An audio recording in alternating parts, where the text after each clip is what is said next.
How to enable navbar and customize navbar on Samsung Z Fold 7. Open the app drawer on your device. Tap the Settings app. Scroll down until the lock screen NAOD. Tap on it. Here you can find the option navbar. Tap on it. Here you can see check the information you need on your lock screen and status bar. Tap on View More. Make the notification for ongoing activities. Live notification will appear on the lock screen, status bar, and the top of the notification panel.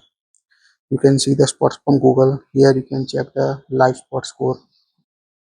Media player, maps, Samsung Health, clock, voice recorder, Samsung Notes. This is the all option available. You can enable or disable it. You want to show the live notification on your lock screen. So let's see with example. We use the clock and maps. So open the clock on your device. Now tap on a clock. Now here we start the timer. Now you lock your phone and you can see the timer on the lock screen. Swipe to see the different available notification.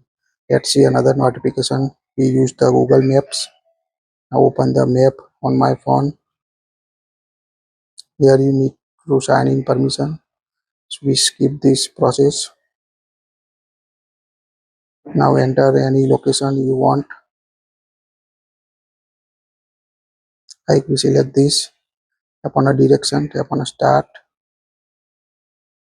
Now start the location. Now we stop it. Then go Head to lock northeast screen. on Naroda, Begum Road toward You can Hanspura see Gam Road. You can see the notification on the navbar. When you unlock it, you can see the status bar also. Like this, you can change it or swipe it if available if not notification.